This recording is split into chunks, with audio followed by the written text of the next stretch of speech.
se puede escuchar a su mamá decir unas palabras que no se pueden publicar. Muy bien, seguimos entonces grabando, seguimos compartiendo y aquí tenemos soluciones y solubilidad. Ya vimos entonces que en el aire hay muchos gases, principalmente nitrógeno, pero también está el CO2, hay hidrógeno, hay monóxido, hay mucho, en el aire hay mucho metano, hay muchos gases, porque todas las gasolineras dejan salir muchos gases, esos gases están en el aire, pero usted no lo ve. ¿Ok? Luego tenemos solución gas líquido, que es, por ejemplo, las gaseosas, la bebida gaseosa, tienen un gas dentro, tienen CO2, o se llama así, bebida gaseosa, como los refrescos, la cerveza, todas las bebidas espumosas tienen un gas adentro, ¿ok? Pero también se puede disolver un líquido en un gas, como por ejemplo, no sé, tres bebidas, por ejemplo, en el agua hay oxígeno disuelto, y en el agua hay hidrógeno disuelto, aparte de la molécula del agua. ¿Sí? Y en el agua de los pantanos, en el agua de los pantanos, hay metano disuelto. Usted ve que cuando aumenta la temperatura salen unas burbujitas, eso es un gas. Y por último tenemos un gas en un sólido, en una mezcla rara, un gas en un sólido, pero hay muchos. Aquí hay una que es hidrógeno en paladio, pero también. Bueno, ahí está. Ahora para yo saber si Rancés Sibilia estaba. Vamos a preguntarle a ver. Si no, lo saco, porque no puede venir a esta hora a mi clase. Por ejemplo, un gas en un sólido, hay la mayoría de las pastas aromatizantes, como por ejemplo las pastas ambientadoras, el alcanfor, por ejemplo, tienen un gas disuelto. Porque esas pastillas que le ponen en la gaveta para dar olor a los closets son un gas en un sólido. También la colcha espuma, la que hacen almohadas y colchones, antes de que sea colcha espuma, tiene un gas disuelto del sólido.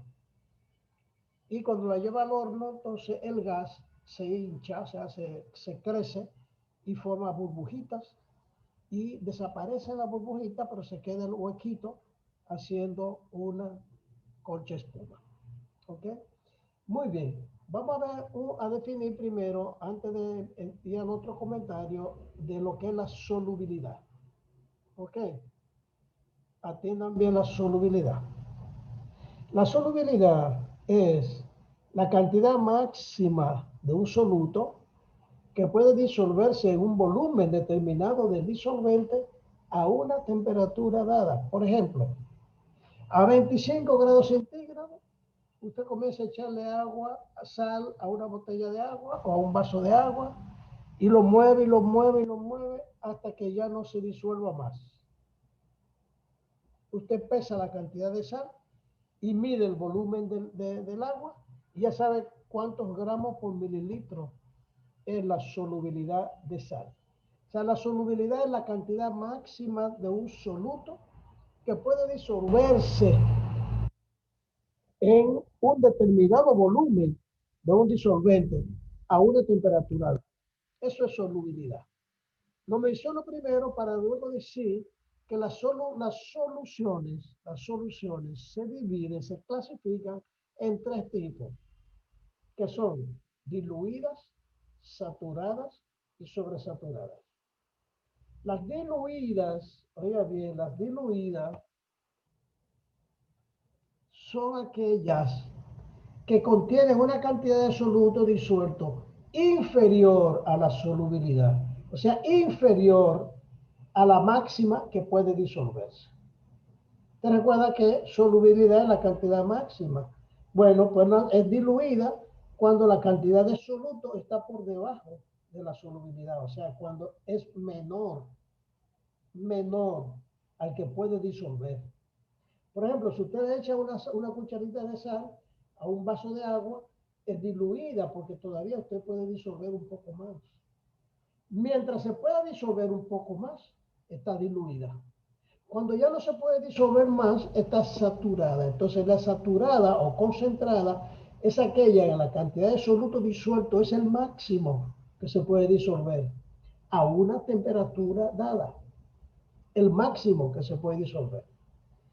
Ese vaso de agua con sal, llega un punto que usted le echa sal y ya se queda toda abajo, no disuelve más. Ya está saturada, ya está harta, vamos a decir. Ya está llena, ya no le cabe más. Bueno, eso está saturada. Y la sobresaturada es aquella en la que el soluto disuelto está por encima del admitido por la solución a una temperatura dada. Y dice, ¿cómo es eso? ¿Cómo se puede disolver si ya no se disolvía más? Bueno, se calienta una solución saturada, disuelve un poquito más de soluto y lo deja enfriar lentamente, con controlado, lo deja enfriar con cuidado y queda una solución saturada. Una solución saturada es una melcocha. Usted echa agua y azúcar en una paila, lo disuelve, le echa mucho azúcar, lo calienta, se disuelve, lo deja enfriar lentamente y queda una melcocha. Esa melcocha es una solución sobresaturada de azúcar y sigue siendo líquida. ¿Ok? Es que yo no sé, déjeme ver una cosa, porque es que a mí no me pueden venir con esto. Un momentito, déjeme ver el Alberto que entró ahora ahí. Francis Alberto, ¿usted está ahí? Sí, yo estaba adentro, fue que me acabo de sacar. Yo no estaba como Francis Vargas. Usted estaba antes también? Yo entré como a las 3:09, que usted dijo, tuvo suerte, usted fue el último en Oh, poder entrar. ok, está bien, gracias. Muy bien, entonces seguimos compartiendo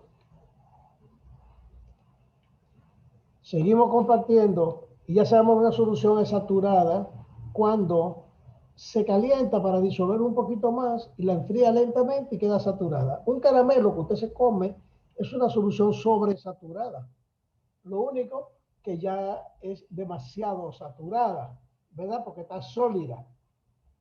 Y además recuérdense, cuando una solución está sobresaturada, hay un dilema de definición.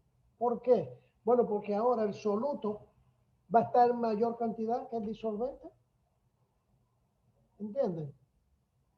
O sea, que si usted tiene una solución sobresaturada, quiere decir que el soluto está en mayor cantidad. Y sin embargo, usted ve que dijimos aquí que el soluto siempre está en menor cantidad, ¿verdad?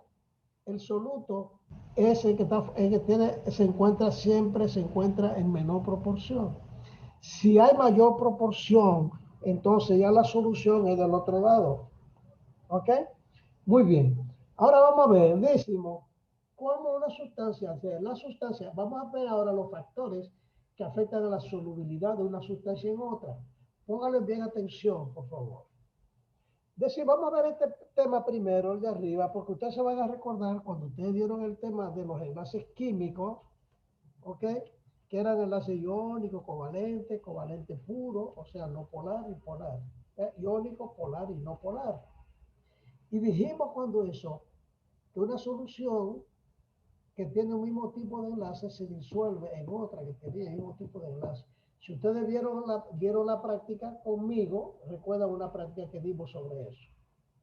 ¿Ok? Que es la relación entre la solubilidad y la composición de la materia. Ok, las sustancias pueden ser entonces solubles, ligeramente solubles o insolubles, según se disuelvan total o parcialmente en un disolvente determinado. O sea, o es soluble o es ligeramente soluble, o sea, que se disuelve una parte, o insoluble, según sea que se disuelva total o parcialmente. Por ejemplo, el azúcar es soluble en agua, pero el azúcar es insoluble en gasolina.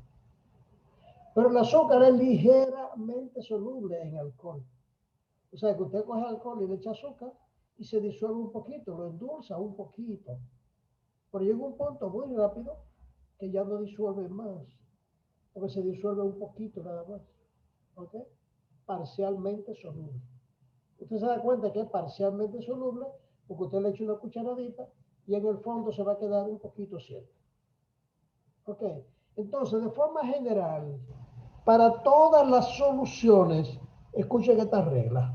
Ok, si el soluto, oiga bien, el soluto, o sea, el que se va a disolver, tiene enlace iónico o polar, se disuelve en disolventes polares. ¿Ok? Siempre. Ahora, no que se va a disolver necesariamente totalmente, pero se va a disolver total o parcialmente, pero se va a disolver. Enlace iónico y enlace polar del soluto se disuelven en disolvente polar. ¿Qué es un disolvente polar? El agua, por ejemplo. ¿Ok? Ahora, si el soluto es no polar, solo se disuelve en solvente no polar. ¿Ok? O sea que si el soluto es no polar, no se disuelve en un disolvente polar. Solo se disuelve en solvente no polar. Es lo mismo que decir, semejantes disuelven a semejantes. El que tiene enlace polar se disuelve en otro que tiene enlace polar. El que tiene enlace iónico se disuelve en otro que tiene enlace iónico. El que tiene enlace polar se disuelve en otro que tiene enlace polar. ¿Ok? Pero en el caso particular de los iónicos y polares, los dos se disuelven en disolvente polar. Y el disolvente polar, recuerden, es el que tiene una diferencia de electronegatividad menor de 1.9 y mayor de 0. Entonces, a veces es muy polar y a veces es tan polar que parece iónico. Y a veces es muy polaridad muy baja, pero por eso disuelve muy poquito del que sea iónico. ¿Entienden? Muy bien. Factores que afectan la solubilidad. La primera es la naturaleza del soluto y del disolvente. Podemos decir es la naturaleza de las sustancias, de las dos. ¿Ok? El hecho de que una sustancia se disuelva o no en un disolvente determinado, entonces va a depender de la intensidad de la fuerza de atracción entre las partículas del soluto. O sea, que las partículas del soluto están estrechamente atraídas. ¿Ok? Y también va a depender de la intensidad de la fuerza de atracción entre las partículas del disolvente. O sea, que la partícula del disolvente, o sea, por ejemplo, si es agua, la fuerza de atracción dentro de la molécula de agua, y si es sal, la fuerza de atracción entre la sal, esos dos, su fuerza de atracción, esa fuerza es la que depende si se disuelve o no. Y la tercera fuerza es la atracción que hay entre las partículas del soluto y del disolvente, que ellas se atraen también. ¿Ok? Vamos a decir eso en un dibujito que se pueda hacer entender. En un dibujito a ver si lo puedo hacer entender. ¿Ok? Aquí tenemos, por ejemplo, un soluto. Y aquí tenemos un disolvente.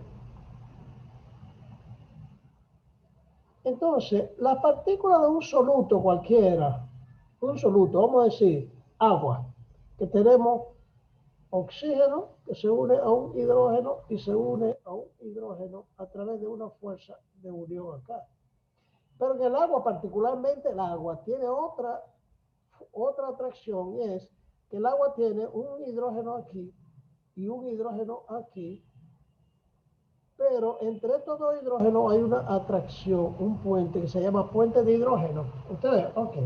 Entonces, esta sería la fuerza de atracción entre la partícula del soluto. Ok, digamos, vamos a decir que este es el solvente. Entonces debí ponerla aquí. Vamos a poner que este es el solvente. Ok. Y el soluto, vamos a decir que el soluto, yo voy a tener cloruro de sodio.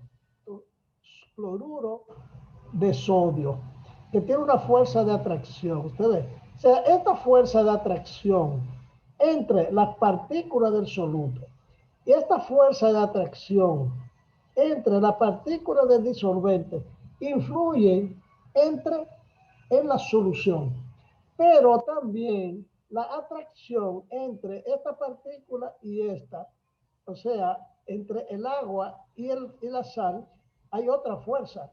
Esta fuerza, usted ve, son tres fuerzas. La fuerza de atracción de la partícula del soluto, usted ve, acá. Luego tenemos la fuerza de atracción de la partícula del disolvente. Y luego tenemos la fuerza de atracción entre las dos partículas. Eso es lo que eso influye para que se disuelva o no. Si las dos primeras son mayores que la tercera, el soluto no se disuelve. O sea, si esta fuerza que está aquí y esta fuerza que está aquí son mayores que esta, no se disuelve. ¿Entienden? Si la fuerza de atracción del cloruro de sodio, de la partícula de cloro y sodio, y la del hidrógeno con el oxígeno son muy fuertes, son más fuertes que la atracción entre ellas, no se disuelven. Eso es simple. En caso contrario, dice, si la tercera fuerza es mayor que las dos primeras, entonces el soluto se disuelve. O sea, que si esta fuerza de atracción entre estos dos es grande, entonces se disuelve. No importa la fuerza que tenga esto. Si esta fuerza, vamos a decir que este es F1, este es F2 y este es F3.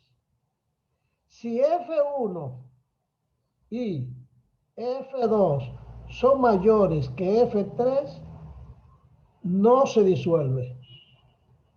Pero si F3 es mayor que F1 y F2, sí se disuelve. Es lo mismo que decir, depende del tipo de enlace. Y ya, para no andar con mucha vuelta. La solubilidad de una sustancia en otra depende de la fuerza de atracción entre las partículas. ¿Ok? Segundo, la temperatura. La temperatura es un factor importante para la solubilidad, pero para dos soluciones, para la solución sólido-líquido y para la solución gas-líquido. Vamos a explicarlo. En una solución sólido-líquido, si aumenta la temperatura, aumenta la solubilidad. Pero es lo que le dijimos ahorita, que si usted calienta agua que tiene azúcar, puede disolver un poco más de azúcar. ¿Ok? O sea que disuelve mayor cantidad del soluto, que es sólido, mientras más alta es la temperatura. ¿Ok? Ya usted sabe, por ejemplo, que si usted le echa un poco de azúcar a una tacita de café que está calientísima, se disuelve de una vez. Pero si usted le echa un poquito de azúcar a un vaso, a un jugo que ya tiene hielo adentro, no se disuelve, el azúcar, usted se lo toma y siente el azúcar pegada del hielo, no se disuelve. ¿Ok? En cambio, si el soluto es un gas, como por ejemplo en la gaseosa, en el refresco, el que está disuelto es un gas, la solubilidad del gas en el líquido aumenta si disminuye la temperatura. O sea, mientras más frío, más se disuelve un gas en un líquido. ¿Ok?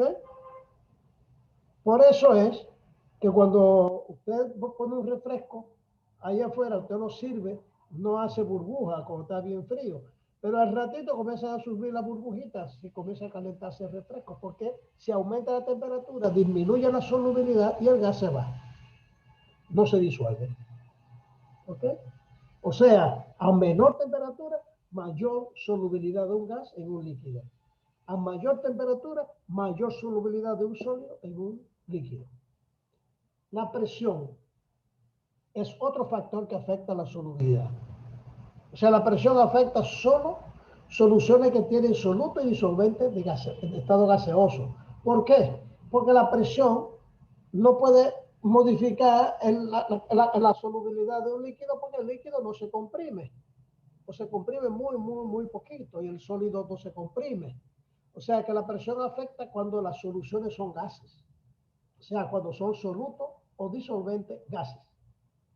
En este caso, la solubilidad aumenta con la presión la solubilidad aumenta con la presión. Por eso también el refresco, cuando le echan el CO2, o sea, el gas, es a presión y a temperatura bien fría. ¿Ok? Y si la temperatura disminuye, si disminuye la presión, la solubilidad disminuye. Hay un ejemplo típico acá que se lo voy a explicar. Cuando usted conoce el caso de los buzos, ¿verdad? Los buzos se montan en un equipo con oxígeno para bajar, para respirar. Entonces, cuando ellos van bajando, va aumentando la presión en su cuerpo porque tiene agua, está rodeado de una columna de agua muy alta. O sea, la presión que uno tiene cuando está bien hondo, bien profundo, todo el agua que está encima le pesa en su cuerpo. Por lo tanto, la presión es alta. Y como aumenta la presión, la respiración es suave, fácil, porque el oxígeno se disuelve fácilmente en la sangre. ¿Ok? Oxígeno y nitrógeno, porque el aire tiene oxígeno y nitrógeno. Pero ¿qué pasa? Cuando está de regreso, no puede subir muy rápido. ¿Por qué?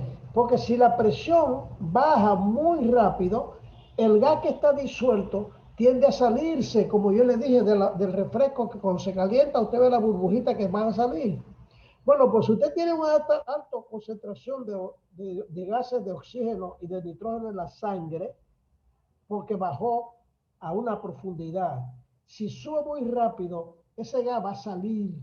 Y si no tiene por dónde salir, va a salir por los ojos, por la nariz, por la boca, hasta por la piel. Le va a dar un infarto. La gente se muere por eso. ¿Ok? Por eso cuando sube un buzo, tiene que subir muy lentamente. Se llama el periodo de descompresión.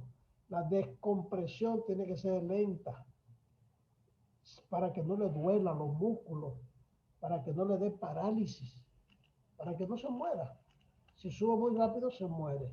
Se conocen muchos casos de gente que se asusta porque no está acostumbrado y cuando quiere salir rápido, entonces se muere, porque no se puede salir rápido. Otro factor que afecta la solubilidad es el tamaño de la partícula. Es muy obvio. Ya usted sabe que si usted le echa azúcar refino a un refresco o a un jugo, o le echa azúcar crema que tiene los granitos más grandes, tarda más en disolverse los granitos más grandes. Se disuelve más rápido la partícula más pequeña. ¿Por qué es eso? Bueno, porque tiene mayor cantidad de área de contacto. Si usted coge una piedra o un grano grande de sal y lo pone en un vaso, va a tardar mucho en disolverse. Pero si usted rompe ese grano de sal en varios pedazos, va a tardar menos. Y si lo muele, va a tardar menos. O sea que el tamaño de la partícula influye en la solubilidad. Y por último, la agitación. La agitación aumenta la solubilidad de sólido en líquido y de líquido en líquido y de gas en gas y de gas en sólido. Todos con la agitación aumenta la solubilidad. Si usted está haciendo una masita, usted coge un palito y lo mueve, lo agita para que se mezcle rápido. Aumenta la solubilidad. Si usted está disolviendo azúcar en café, usted lo mueve con una cucharita. Si usted está preparando una bebida con alcohol, con vodka y refresco, usted lo mueve para que se mezcle más rápido. Y si está disolviendo un gas en otro gas, ellos se mezclan solos. Pero si usted lo agita, se puede mezclar un poquito más rápido. Pero no es muy común. Los gases se mezclan solos porque los gases no ponen resistencia. ¿Ok? Ya ustedes ven entonces los 5 factores, por si se lo preguntan, ¿verdad? Naturaleza del soluto, tiene que decir qué es eso, la temperatura, cómo afecta y cuál les afecta, la presión, el tamaño de la partícula y la agitación. Muy bien. Ahora vamos a ver lo más importante y lo que vamos a desarrollar de aquí en adelante. ¿Qué tenemos? La concentración. La concentración de las soluciones. Esa concentración es la relación que existe entre la cantidad de soluto disuelto y el volumen total de la solución. La cantidad del soluto disuelto y el volumen total de la solución, eso se conoce como concentración. O sea, que la concentración es igual al soluto entre la solución. Pero si usted recuerda que dijimos que la solución era soluto más disolvente. ¿Usted recuerda?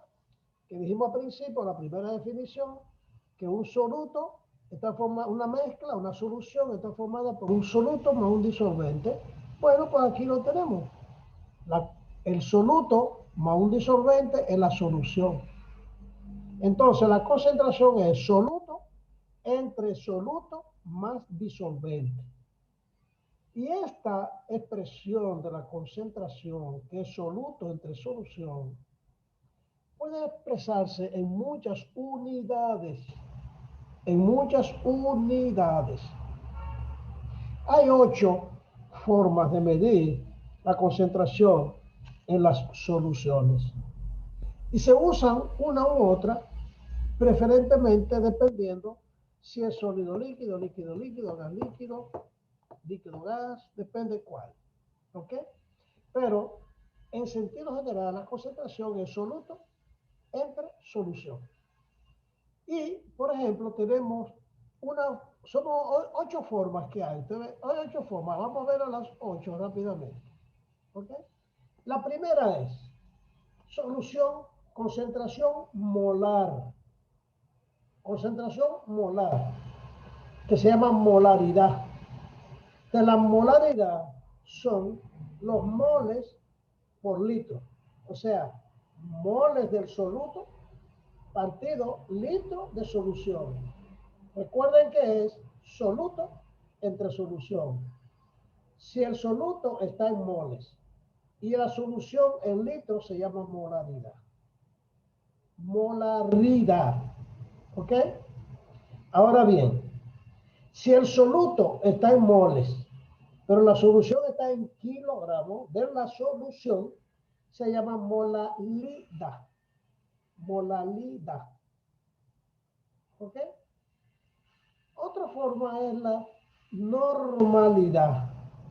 La normalidad es los gramos equivalentes del soluto en gramos equivalentes, entre los litros, entre un litro, o sea, por litro. Se llama normalidad. Hay otra que yo te la puse aquí, que es la formalidad, o sea, que no la pusimos aquí, la formalidad. Son kilo por kilo, o sea, kilo del soluto por kilo de solución. Okay, o gramos, o sea, gramos de soluto por kilo de solución. Gramos, no gramos equivalentes, no, gramos de soluto. Vamos a ponérselo aquí. Ya usted sabe entonces que formalidad, formal o F son los gramos del soluto por litro de solución. Es formal, se llama formal. Y la cuarta es la normalidad. La normalidad son los gramos equivalentes de soluto por litro de solución. ¿Qué son gramos equivalentes? Vamos a decir que son los gramos equivalentes. No lo vamos a ver nosotros aquí, porque yo se lo quiero explicar. ¿Verdad? Por ejemplo, si usted, en todos los compuestos siempre hay, por ejemplo, el ácido sulfúrico, el ácido sulfúrico, este que es el que se oxida, tiene -1, que es el hidrógeno, por 2, le da -2. El que se oxida, el que da electrones, Si usted busca el peso molecular de ácido sulfúrico, son 98 gramos por mol. O sea, que una solución 1 molar sería 98 gramos de ácido sulfúrico por litro, que es un mol. ¿Ok? Pero si yo esos 98 los divido entre la cantidad de carga perdida por el que se oxida, que son 2, usted ve. Entonces, la normalidad 1 normal sería 98 entre 2, entre esos 2 por litro, y me va a dar 49 gramos por litro de ácido sulfúrico, sería 1 normal. ¿Usted ve? 1 normal. ¿Por qué? Porque los gramos equivalentes son 49. ¿Equivalente a qué? Equivalente a cada carga. Si yo tuviera ácido clorhídrico, el ácido clorhídrico nada más tiene 1. Entonces, el ácido clorhídrico tiene un peso molecular de 35 más 1, que sería 36. Entonces, 1 molar sería igual a 36 gramos de ácido clorhídrico por litro. ¿Ok? Pero resulta que 1 normal también va a ser 36 entre 1, porque es con un hidrógeno que reacciona por litro, que va a dar igual a 1 normal, a 1 molar. O sea que 1 molar, 1 normal es igual a 1 molar en el ácido clorhídrico. Pero si usted tiene cualquier otro compuesto, vamos a decir, óxido de hierro, que usted se disuelve óxido de hierro, usted tiene Fe2O3. Entonces el oxígeno, el que se oxide es el hierro, que va a tener más 3 aquí. Y el oxígeno tiene menos 2. Entonces el peso molecular del hierro de esto sería 56 por 2, pues son 112, y 16 por 3, que serían 48, y va a tener 160. ¿Ustedes?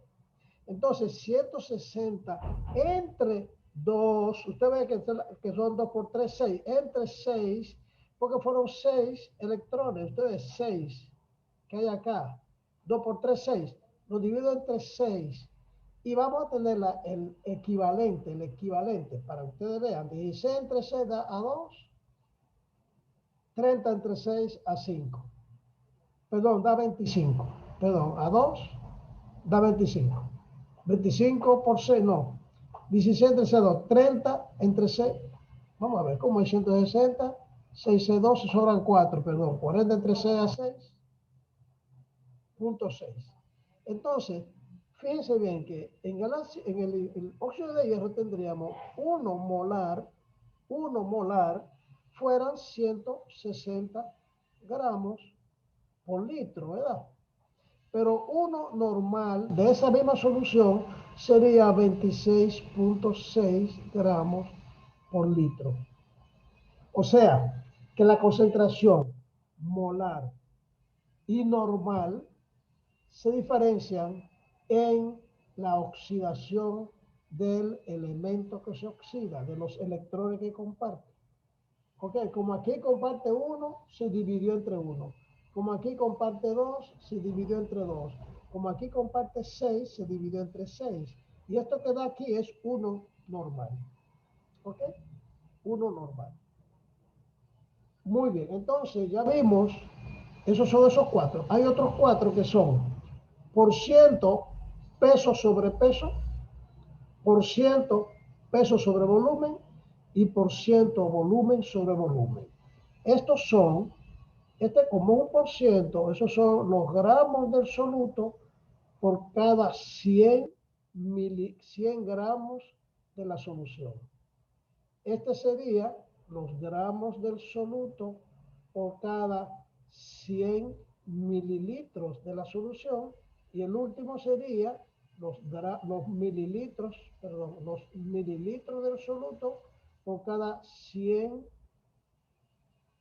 mililitros de solución. ¿Ok?